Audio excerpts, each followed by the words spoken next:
What up? What up? Welcome back to the Two Goat Show. We're your hosts, Mariah and Steph. Steph, happy Friday. Good to see you. So sorry about yesterday. All my fault.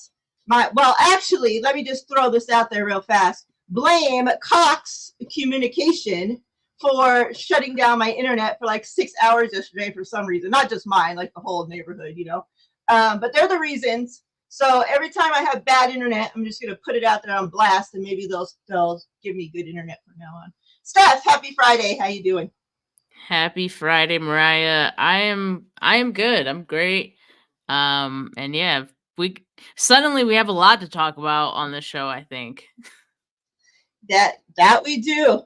That was funny because you had asked me, what are we talking about today? And I'm like, well, we don't have much to talk about. And then all of a sudden I'm like, okay, we got this, we got this, we got this, we got this. You're like, we have this, we this. Oh, okay. So yeah, all works out perfect. Chat. Never a dull moment. Right? Welcome. I hope everybody is having a wonderful Friday. Miss Debbie, I see you. Blessings to you. Blessings to the entire chat. Yeah, it's great to be here on a Friday with y'all. We all made it through the week. Probably slowly but surely, here we are. So let's start off the weekend great. Let's get into this. Breaking news. I didn't even know until we're backstage and Steph says, oh, well, now we have something else to talk about. And that's Brandon Aiyuk unfollows the 49ers on what? Instagram or everywhere? Instagram, yep. All right, so Brandon Aiyuk, I don't know who watches this stuff to even know who these people are following and unfollowing, but they sure know anytime there's a change on it. So hats off to them for being able to do that. Yesterday, he follows Lamar Jackson, so that was a big commotion yesterday. He's now following Ravens people. And now today, he officially unfollows the 49ers organization on Instagram. Thoughts, Steph? My thoughts is that this is a nothing burger. I mean, I've kind of been saying this for a few weeks now, close to a month, that this is playing out very similarly to the Deebo Samuel off season when he was due for his contract, and it's almost like he took that advice. I mean, Debo gave him the blueprint, whatever advice that was. It I don't know if worked. it I mean, I think the deal would have gotten done anyway. So I don't think it had anything to do with any of these social media antics. But this is what we're gonna start to see from a lot of players going forward. Debo's not the only guy that has done it, but Right. certainly it seems to be playing out almost exactly to a T, how Debo kind of went about that off season as well. And so we're probably a week away from him stripping any mention or picture of the 49ers in a 49ers jersey. So when that happens, people just don't freak out. It's just another day of the week. I'm going into mourning when that happens, so just don't expect to see me for a while. Yesterday, to add to the BA social media watch, he had posted a video of him working out or, him in the gym or whatnot. And on there, he had put the dog emoji and the house emoji for, dog house, and then put only place for a big dog. So I don't know if that means he's back in the doghouse, if he wants to go back in the doghouse, if he's just has that dog in him. Who really knows where he's going with that? But I thought that was funny to bring up the doghouse thing, because that's something that when we talk about Brandon Aiyuk, and his career with the 49ers, that most of the time gets brought up, that he came out of the doghouse and turned into, what the wide receiver he is now. So yeah, I thought that was pretty funny. You have any thoughts of what the doghouse? I mean, we were talking about it before we went live, and I was like, I don't even know how to interpret that. Like, does he want to go back to the doghouse? Like, I don't know what he's talking about there. Again, it's just these mind games that are occurring on social media that he's just trying to stir up the pot, however way he can. He's obviously feeling a way about, maybe the negotiations haven't really gone anywhere so far. I think he's antsy, he's anxious. He wants this to get done. In his mind, is probably like, look, if you haven't gotten this done yet, you must not want to, kind of thing. And so that's not the case at all. As we know, like the 49ers do their deals the way they do them, the timeline that they do them, it's been very consistent. And so, uh, you know, I just expect this to continue through the draft. I think after the draft, as we know, that's going to be like one bump in the road, I guess you can say. Like, but after that, he knows all of this will probably go away because it would be for nothing. Like, Mm-hmm. going to be on the team after the draft if he's not traded on draft day, which I'm not expecting. So I would expect that all of these things just kind of die down after the draft, including, these kind of posts that we've been seeing from Aiyuk. And then the 49ers are going to start to get to work on his extension shortly after the draft. So it's just par for the course. It's part of the negotiations. We especially see these kind of things, I think, with wide receivers. And again, I think they just kind of follow what they see other wide receivers who are due for a contract, start to do. And it. I don't take it too seriously, honestly. I agree. Welcome, Jets gang. Good to see you. Says Aiyuk to Jets on draft day. I mean, I don't blame every fan base for wanting Aiyuk. Like, right. I'm not mad at you all for wanting that. Like, if Aiyuk was on another team and they were going through this shit, I'd be saying the same shit. So I ain't mad at it. Make sure you hit that like button while you're here. Appreciate you. And yeah, like a lot of the chat saying, please make sure that you like and subscribe both channels. Stay Faithful Podcast says, let's push Steph to 4K subs. So as Miss Debbie said earlier, share it with your family, share it with your friends, get it out there. And yeah, we appreciate you guys so much. All right. Another, I wouldn't say, even though this article itself says breaking, I wouldn't, call it breaking news. Who knows if it really is news or how true it really is. But it was put out there today by a 49ers page that has a pretty, big following. Take it for what it is. Says 49ers are in talks with cornerback Diamador Lenore regarding a contract extension per source. Diamador Lenore is loved in the locker room, and source said they want him a part of the team for a long time. And then they go on to say, Demo is proving to be a lockdown, versatile corner who's earned a payday. On my show with TL this week and with Tony from Nothing But Niners, we talked about, well, somebody in the chat had put the question out there, since Diamador Lenore and,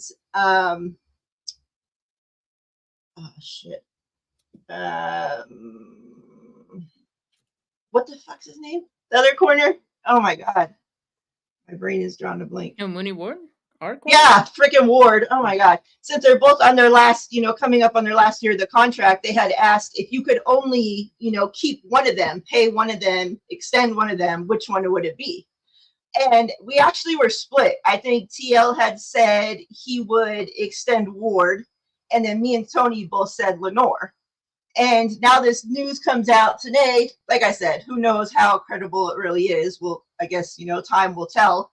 But if this is true, what are your thoughts on Diamador Lenore getting, extended now? Yeah, I think Lenore of the two would be my choice to extend. He's the younger of the two. He has inside and outside versatility, as we've seen now. And so I think that's really valuable to the 49ers. He's next up, right? And I think he's shown that he could be like the top dog in this secondary. So right now, he's a great complement to what Mooney Ward is and what he's done. But, I think as far as, building for the next extension, it has to be Lenore. He's only 27, I believe. Actually, he might be younger than that, but yeah, he's definitely a few years younger than Mooney Ward at this time. I wouldn't I'd be surprised if we saw an extension get done before the draft. Like, obviously, I think after the draft, if they're able to get like a top corner, I think that could even change some things, right? Like, let's just say, I think it's unlikely, right? But let's just say Kool-Aid McKinstry or Cooper DeJean, is available to them, and they can get either one of those players. That's like a top corner in the draft. I would be comfortable playing out 2024 and seeing how it goes. And if Lenore has another dominant season, uh, maybe you look to extend him. If he has such a dominant season that he's out of your price range now, then fine. We drafted Kool-Aid, it gives them more options. So I think they wait till after the draft to get it done. But assuming that they don't get one of those top guys, one of those top corners in the draft, then Lenore 100% would be my favorite to extend. Yeah, I was thinking earlier because the 49ers did make a move as well this week and signed cornerback Rock Ya-Sin to a 1-year deal. And I was thinking, and when I was writing up the stuff for this show, I'm thinking about the questions, and I'm like, with that signing and the other moves that the 49ers have made, it seems like, Ambry's being pushed one way, and then we get the news, what news, whatever, we'll just say it's news about Lenore, getting them working on a contract extension. It's like the two guys that came in together, they talked about their battles up and down, together on this team. And it's like this might be the year where they've, officially separated themselves, where Lenore, yeah, he's a fixture on this team for years to come. And Ambry, who knows if he even makes the team this year.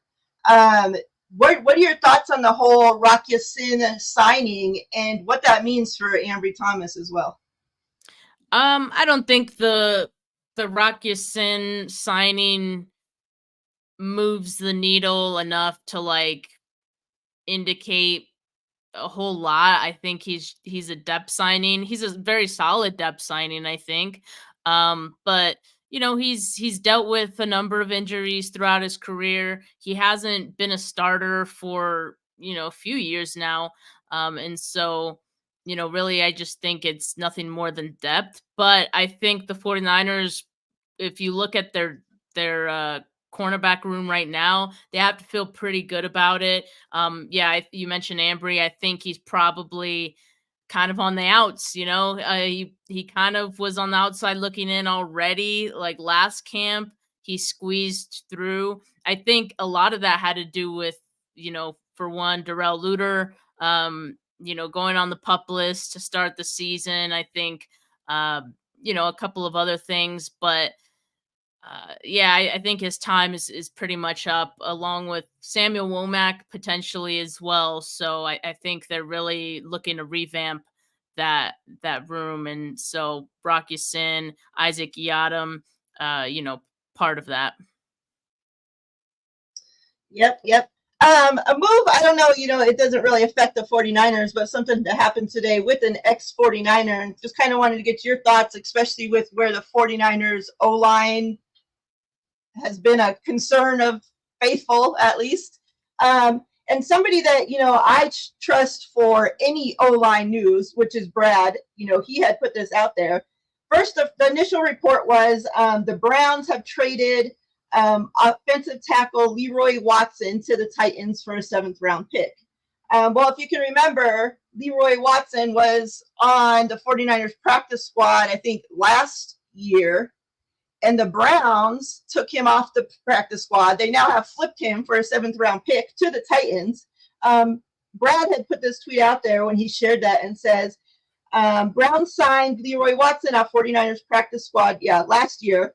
They now flip him to former 49ers executive Ron Carthon for a 7th-round pick. I thought Watson was one of the more improved players in training camp and should have made the roster over Matt Pryor. What are your thoughts on that whole Leroy Watson? I know that you were in training camp. You were at training camp when he was there. I know you said you didn't remember too much of it, but, any thoughts that you have on that? Yeah, I mean, it happens. Like the 49ers tried to keep him by having him on the practice squad. But as we know, that doesn't ensure that another team can't come in and take that player from you. So, that's the risk the 49ers assumed, and it didn't work out. There's been a number of times that hasn't really worked out for them, um, in recent years. And part of it is just because the 49ers are so deep that they can't keep all these players, right? And even the ones that maybe have potential, their best way of keeping them is on the practice squad, just because they have their 53 pretty much set for the most part. And this year I kind of expect more of the same. Like, they just don't have too much room to bring in a lot of these guys. And it's always that, well, okay, if we bring in this guy because we like him so much, who do we cut? Sometimes that decision is easier than other times, right? And ultimately, sometimes you end up deciding, no, we can't afford to lose this guy that's on the roster already, so let's just stash him, try to get him on the practice squad. And it goes with, obviously cutting the player first before you can even get them to their practice squad. So some guys don't even make the practice squad back because they get snatched up after they get cut. So again, 49ers have had this happen to them a number of times. I think next year will probably be the year where it becomes a little bit better and they'll be able to harvest all, most of their picks and then their undrafted free agents a little bit better. But right now that they're so deep, and they have been these last few years, this is kind of the price of that. Yep, I agree. Let's get into a couple things from the 49ers local pro day this week. And not really about the pro day, but what a couple players that they interviewed afterwards had to say. And one is Tariq Owens, obviously Terrell Owens' son, and one is T.O. himself. They spoke to both of them. A couple of things I wanted to talk to you about that they had to say. And then they talked to Kellen Mond. He talked a little bit about Kyle's system, about Dobbs. So we'll talk about that a little bit. And then we're going to finish remember last week we started our GOAT team. We put together the offense. I figured today we'll just, because why make the special teams wait? It's only like 3 positions, right? So we'll just finish the D and the special teams today, and then we'll get out of here. Sound good? Sound good. Yeah. All right. So Tariq Owens, I thought, because up until honestly, I think maybe only once or twice before the 49ers local pro day, I had even heard his name having anything to do with this draft bunch or anything. Like we've heard about all these ex-49ers, with kids coming out or people that are connected to the 49ers, right? Like, obviously with Gore and McCaffrey and Rice, it seems like T.O.'s son has kind of been quiet for the most part. And then, to hear, so I was kind of interested, are we going to get to hear from him? Like, why has he been, so quiet? And he kind of talked about that going into high school, like he was a basketball player. He said that obviously his family, his mom was trying to push him to play football, but that wasn't his thing. Like, and I feel that. Like, I feel, kids that are growing up in their parents' footsteps, like they kind of don't want to do the same thing that their parents did just because their parents did it, right? Like my dad was a huge basketball player. Like, for those that don't know, you see me sitting down all the time. Like, I'm 6 foot tall, right? So growing up, my dad was trying to push me to play basketball my entire life, to the point that I wouldn't even watch basketball anymore, just because I was so anti-basketball, because that's what he wanted me to do. Yep. So like, I totally feel it. But then he said that he started football his sophomore year. He said that he didn't really get to play though until halfway through his senior year, and that he still like really didn't get to play that much. So he like went the junior college route and all this. And something that him and T.O. both, the word phrase that they both used were that he's a late bloomer. And, they talked about like his size, like he's the right size for a wide receiver now, Let me get his numbers real quick, because T.O., well, Tariq had talked about that him and T.O. had raced once. And Tariq said it was a tie. T.O. says he won. But T.O. won't race him again since. And that was like years ago, Tariq said. So, but T.O. did say that Tariq is faster than T.O. was when T.O. was coming into the draft. So there's that. T.O. said that's something that he worked on, like as the years progressed, like as he was in the NFL, like in the off season, he worked to get faster because that wasn't something he came into the NFL with. So he said his son is a lot faster than him right now. But they both said that, well, Tariq said that he expects to go undrafted. You know, and they both talked about, you know, maybe the route that he'll be on a practice squad and can, like, that he needs reps, right? That he needs to, you know, get in there with a team, get working, and then could possibly, you know, work himself into a role. What are your thoughts? Did you see video from him from the local pro day? Your whole thoughts on the Tariq Owens, and while I look up his numbers from the pro day real quick. Yeah, I mean, I had heard of him at first when there was a report that the 49ers met with him after his pro day at Missouri State. And so then he got the invite to the local pro day. And of course, that's because, you know, he grew up an East Bay native. Yeah, he went to Bishop O'Dowd. I believe that's in Oakland, and he played basketball and football there. Played a season at Contra Costa College, another season at Florida Atlantic, and then finished his college career at Missouri State. In those 3 seasons, he had 765 yards, 4 touchdowns. Most of that production, though, like most of his yards, I believe like around 500, little over 500 yards came in his final season. So definitely a late bloomer, I would say. And yeah, I mean, I think the reason that he's not getting the same buzz as some of the other like legacy, you know, 49er players is because, you know, obviously he is an undrafted free agent, or he's projected to be an undrafted free agent, as you mentioned. And so, you know, not just getting a lot of buzz to this point, but, you know, I have seen his name pop up a little bit more on the timeline here and there. So it seems like this pre-draft process has kind of helped him out a bit. And obviously, you know, people becoming familiar with the fact that he's Terrell Owens' son definitely helped throughout this process too, because, you know, you want to know more, you're intrigued by that. So yeah, he's definitely one. And I don't know if you plan to mention this or if you knew, Mariah, but there's also another legacy guy who was at the local Ron, and that's Ron Stone. Yeah, Ron Stone Jr. So, you know, pretty interesting, like, group of guys that were present there. But of course, Tariq Owens, he was kind of the talk of the local pro day just because of, you know, who his dad is. Yeah, they asked T.O. about that, you know, like, oh, all of your guys' kids, you know, are coming out in the same draft. And he says, oh, I guess we're all getting busy at the same time.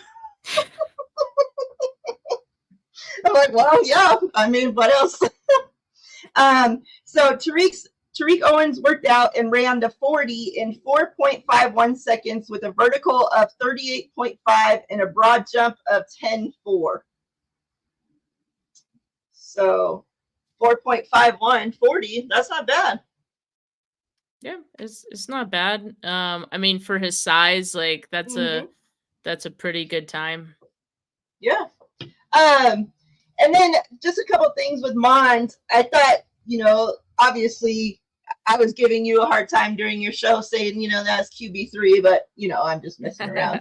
But I thought it was interesting just to get like his thoughts on why he did it. Obviously, he talked about, you know, he didn't want to pass up the opportunity. It's a system and playbook that he's familiar with, having been with Kubiak his rookie season. So he said, you know, just to get, even if it's not the 49ers, some eyes on him, you know, like that's what you got to be doing right now. He talked about Dobbs because they were on a team together before. And he said the first things he says, and so loud compared to everything else he says, is he's a brilliant teammate. I'm like, you know, like I really like this signing for our backup quarterback. Like I really like, I liked it when it happened, right? And the more that it goes on and that I see him, like the interview he did with Juwan Jennings and just things that he's out there saying, the videos you see of him, like I like this guy. Like he seems like he's a very good guy. And he brought up, I thought it was interesting because he brought up Kyle a couple times, couple different questions. And they're both kind of about, you know, like him going to do this local pro day. And then if he was a good fit, you know, if the 49ers did like what they saw and, you know, signed him, whatever, if he was a good fit and whatnot. And a couple times, so he mentions Kyle and he was like, the reason, one of the reasons he came is because Kyle being one of the best. You know, like this is a guy, he has no connection really to Kyle right now, you know, as it is, you know. So yeah, he says Kyle's one of the best. And then when he asked, you know, is the 49ers, what about the 49ers makes it a good fit for you? The very first thing he says, or like, why would you want to be here? And he mentions Kyle, the very first thing. He says Kyle, and then obviously the offense is a good fit, you know, the way that they keep the defense off balance with play action, 5-step drop, what yada yada. It goes into that, right? But I thought that was, you know, that's awesome to hear. Like us fans, we can say, "Oh, he's a genius," and then other people make fun of him for that title, right? And yet he hasn't won anything. So there's both sides of the whole Kyle thing. But to hear what players actually think of Kyle, especially players that haven't even been on the team, right? Like they're just seeing what they see from afar, and he's throwing it out there a couple times about Kyle being one of the best, you know, offensive minds in the league. And so I thought that was very interesting. Just the, you know, the little tidbits that he dropped off there. Thoughts on Kellen Mond? I mean, you know, it was a workout. I didn't think it was going to be anything beyond that. There was only one quarterback who was going to be part of that local pro day, so it made sense to bring another. So why not have it be, you know, a veteran guy just to see what he can do. And it seemed like it was a win-win for both sides. Like, you know, the 49ers got a second quarterback to participate, and for Mond, he got eyes on him, and, you know, he signed with the Saints earlier today. So obviously that did help him out a bit. I'm not a huge fan of Mond as, you know, a quarterback. So I'm happy with the three that the 49ers have. On Dobbs, like obviously, you know, how he's a great teammate, that's not surprising. I feel like a lot of guys have kind of mentioned that about Dobbs. So I think he's going to bring great value besides just being a good quarterback. I mean, a good backup to Brock Purdy, you know. So I think that was a great signing for the 49ers. And it's no surprise to me that, like, league wide, I mean, it's players, other coaches think very highly of Kyle Shanahan. I mean, we've known it, we've seen it, and we've seen the proof because we've seen guys sign with the 49ers based on that, or sign on to be coaches based on that. And there's a lot of respect and trust for, you know, what he's done, especially I think for quarterbacks, because there's a decent sample size of, you know, if you're just a decent enough quarterback, he can make you look good, right? So I think that's definitely, you know, something that attracts a lot of, you know, talent or just players to San Francisco. Yep, I agree. I almost forgot, speaking of all this other stuff, yesterday, and speaking about quarterbacks, Tom Brady making his way back into the news and into 49ers rumor mills. He was asked on a podcast or whatnot if he, you know, if the right situation came up, if he would be willing to come back to the NFL. And the question was specifically brought as, you know, what about the 49ers? If they need, you know, a quarterback down the stretch, would you be willing to come back and make that run, you know, for the Super Bowl? And then Tom Brady put it out there and he goes, or the Patriots or the Raiders. He's like, yeah, you know, if the right situation came about, then, you know, he's like, I don't know if the NFL will allow it, which they won't because he's already part owner of the Raiders. And he knows that, right? And he made sure to say that multiple times, that the NFL won't allow it because he has owner stake into a team now. But he said, yeah, you know, I'd be willing if the right situation came about. And it's just like every time I think we're going to go to the off season, like finally we had an off season where we have our quarterback one. Like there's nothing you people out there can say that is going to change that, right? Like finally, like before it was, oh, they're trying to upgrade Jimmy. They're trying to do this. So much quarterback drama. Then with Lance and this whole situation, right? It was like they were always flirting with other quarterbacks. It's like finally we're going into offseason where we have our guy. Kyle has his guy, right? And no, here comes Tom Brady, like not so fast. Like Kirk Cousins signed somewhere. I was like, okay, we don't have to hear about that ass no more, right? Finally. Nope. Tom Brady's like, here I am. Don't forget about me. Make sure you guys keep talking about me. Tom Brady news. Would you, obviously, like I said, this can't happen but if somehow he sold his piece of Raiders and came back, would this something, what do you think about this whole situation?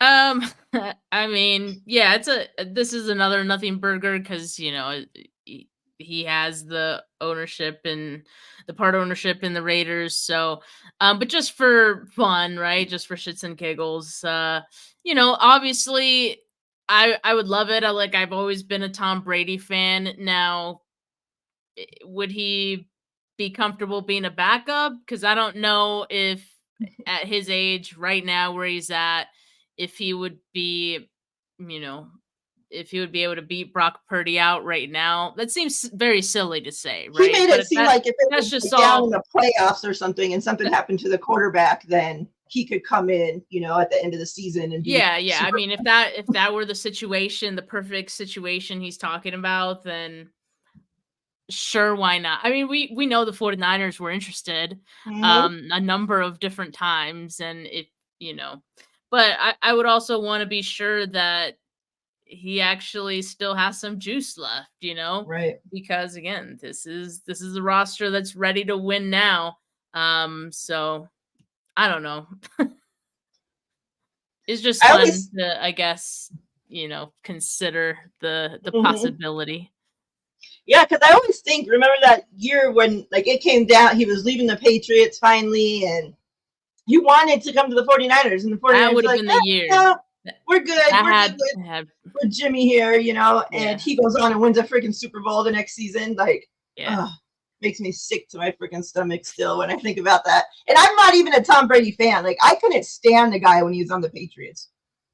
Not because he was winning and all that. Like, that had nothing to do with it. Just his personality. Like, and now that he was off the Patriots and went to Tampa Bay, like, I actually started to like him because he was a completely different person. And now, like, he's not so bad, but so it has nothing to do with any of that. But the fact that we could have had another freaking Super Bowl win, like, I don't care who would have been under the helm, right? And you guys turned it down because, we were okay with Jimmy. Like, the guy was begging to come play here. Nah, you don't have it anymore. We're cool. Don't worry about us over here. We'll just stay in our drought. Like, oh my God, makes me sick. All right, let's get into our GOAT team stuff. Just a reminder, and for those if you weren't here last week, we put together the offense of our GOAT team. So we're going through putting together our best team from any players that have been a 49er before. So the offense we put together real quick. We got quarterback, obviously, Joe Montana. And our guidelines that we kind of went by were they're playing in today's NFL, but in their prime. So that's what we went through. So Montana, we got Frank Gore, CMC, Jerry Rice. Speaking of Owens, Vernon Davis as our tight end. And we also we're bringing back players to be our coaches. So we brought back Steve Young to be our offensive coach. So there's that. So for the defense, we're not putting together offense and defensive lines. So we're skipping them because that's just too much. But we're doing 2 cornerbacks, 2 safeties, 2 linebackers. And then obviously we're bringing back a player to be our defensive coach. And then we're doing a kicker, punter, long snapper, and a player to be our special teams coach. Got it? Got it. Yeah. All right. All right. Let's go. And make sure you guys can be helping us, put it out there. What players we got to beat. We're going with cornerbacks first. So 2 cornerbacks. And when we get into like safety and linebacker, it don't have to be like this a strong safety and a free safety. It can be 2 strong safeties. It doesn't matter. Just 2 cornerbacks, right. 2 safeties. Any two safeties. Yep. All right. And as long as they played for the 49ers for a season or more, they count. So okay, I'm gonna go with Deion Sanders and Richard Sherman. Oh. Because I know when Sherm was on the Niners, he wasn't so much in his prime anymore. But hey, we're making the rules up here a little bit. You said they'll be in their prime, so assuming that he's in his prime, I mean that's probably the best duo you can get. Yeah, I like that. I was wondering who we were gonna put for the other corner. I'm like, thinking, but I didn't. Yeah, that's good. All right. Safeties, 2 safeties. I gotta go Ronnie Lott for sure. For one of them, and then let's see. I'm gonna go. I think I gotta go Dante Hittner, man. I mean, that was an era. I feel like I'm probably forgetting someone, but I just love the hard hitting, like defense that they had, and it won't be the last like defensive guy I probably mentioned from that like Harbaugh era. That's a good one too, David. Eric Davis. Yeah, Eric Davis. That's another good one. Yep. All right, let's do it. Ronnie Lott and Hittner. All right, so linebackers. Willis and Fred. That's You got to. Easy. I was wondering if you were gonna try to say Willis and Bowman, or if you were gonna put Fred in there. No, because I'm gonna have Bowman for another spot. Yeah, I like it. All right, well, let's do that spot now. Coach Bowman. All right. I mean, he's already dabbling into coaching. This would have been one where, okay, if I did go Eric Davis, for example, for that other corner, Sherm would have probably been a good coach option as well. But since I got Sherm on the field, I'm gonna go with Bowman as our coach. Yeah, I don't think you can go wrong with either of those. Miss Debbie loves Deion and Uncle Sherm. David says Ronnie Lott and Merton Hanks for safety. Paul Hope says Willis Warner. Ty, you're such a goof, says Reuben Foster and Demetrius Flanagan Fowles for linebackers. The 2 linebackers are Willis and Warner. All right, so special teams, obviously not, the funnest, but special teams matters, damn it, and we're going to get a good team here. So, kicker. I think I'm going to go with Robbie Gould.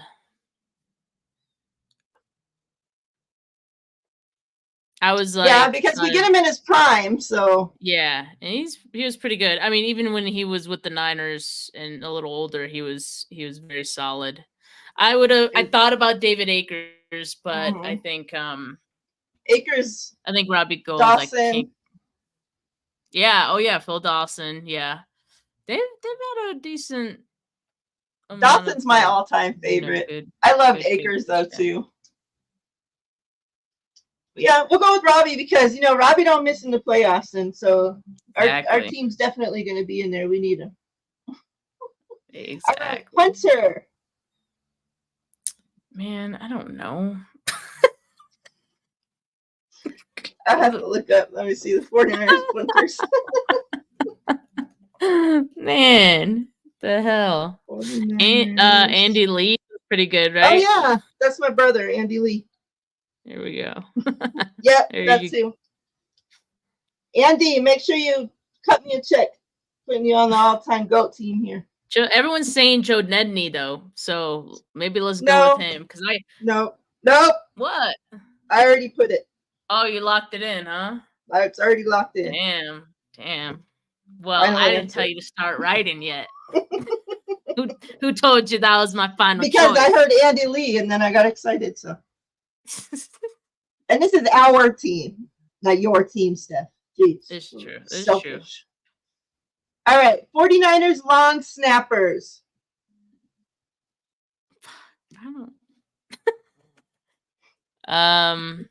Just I'm going Tabor if it's up to me. Yeah, I'm gonna just go Tabor. Why not? There's not a reason to. He's the only one that talks to us, so he's like the most fan connected player on the team. And I'm a Pokemon fan, and he's a Pokemon fan. So, oh my gosh, that's I hold a special place in my heart for him. I thought this was my team though. This isn't the one GOAT show. Okay, all right. Well, because you're asking me. You're a lonely ass GOAT by yourself then. All right, who's our special teams coach? Whoever you guys wanted, that Nedney, we could have him if you want. Yeah, there you go. There you go. I don't even know about Joe Nedney. All right, Joe Nedney. What year was he the punter? Help us out, guys. Who even knows? Google it too, I suppose. 60 years ago. No, all right. I don't think so because the name sounds familiar, but yeah, it does. All right, so our team. We got a pretty damn good team. We might win the Super Bowl this year, you guys. This team got to be good enough to beat freaking Patrick Mahomes and those asses over there. So let's see. We got cornerbacks, Deion Sanders and Richard Sherman. Safeties, Ronnie Lott and Dante Whitner. Linebackers, Patrick Willis and Fred Warner. Oh, man. That would be, oh, gosh. I would have loved had they then been around at the same time. And our defensive coach is Bowman. Special teams, we got kicker Robbie Gold, punter Andy Lee, long snapper. Tabor Pepper is that our only current? Oh, Fred Warner. Yeah. That's our only current players on the entire team, I think. Let me see. Oh, CMC. That's it.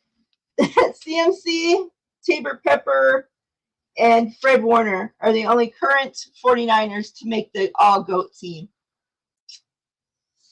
49ers, you gotta step it up, man. No wonder we're not freaking winning. Yeah. No, I think that's fair though, because like I didn't want to choose a bunch of guys from like this era, because you know that I think that would be, I don't know. I wanted to spread the love. You see what Ty says? When Mariah mutes Steph's microphone, it'll be the one GOAT show. I guess, yeah. I guess you could mute my microphone. Steph's gonna be tweeting out the doghouse emojis soon, so don't worry, guys. All right, I'm gonna put together this little thing with all our GOAT players out, and then I'll put it out there for all the world to see our team that's gonna go win the Super Bowl this season. Steph, you got anything else going on? No, I mean it's Friday, so this was definitely my last show of the week, and then on Monday I'm back on with Weston, and Wednesdays, I do my show with Desi, so yeah. There you have it. I'll be back probably next Wednesday with TL and Tony from Nothing But Niners. We'll be doing our pre-draft show. So Tony has he's getting all his draftees ready, his board made up. So that should be a good show. And then I'll be back Thursday with Steph at 3. We appreciate each and every one of you guys for being here. You guys are awesome. As always, please make sure that you're subscribed and like both channels. Steph 49K and 49 Faithfully on YouTube. We definitely appreciate you guys. And we'll see you guys next week. Everybody have a safe and wonderful weekend. We're out of here. Peace. Peace.